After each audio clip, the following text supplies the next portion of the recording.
گاروانکی هزن ارتشا ترکیه لهرم عفرینه و به تایبت لباشور و باشور روش آوای هرمه لسر سینورن به پارزگاه ادلبه جهدگرن.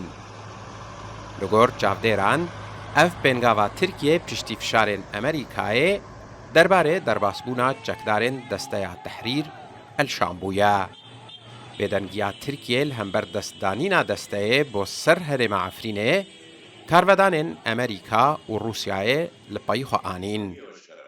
لجلال ملا علی سیاستمدار کرد هرم عفرینه جبرنامه چاو سیام آرادویا روداوی را گرد هر دو دولت جی نجدینا. أمريكا وروسيا جي نجدينا بمسألة كل ما هنالك أنه كورن امتعاضك خيادك يعني نا موقف كي جدية يعني موقفها دخياني كش سفارة أمريكي الشام دركت بشتي حفتي كي كاتنا جولاني العفرينة تقول تناقرن بس بوام دخازن أنه جولاني جور بكشي يعني أف هالوساخي وكان.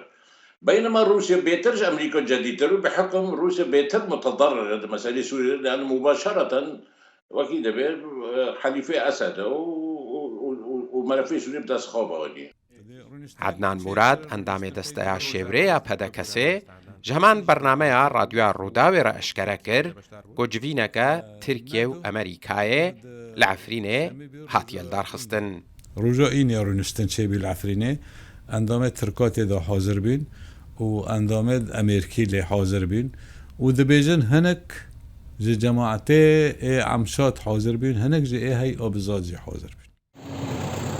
لگور زانیارین که تورامدیایی یا روداویش هرم عفرینه بدست خستنه تاوی وکشاندنه چکن گرانج عفرینه لحتى نها هرم جعالی امنی و دسته تحریر الشام دایا. بارگه نویجی لهن دورین هرمه حتى نها بسر خونه.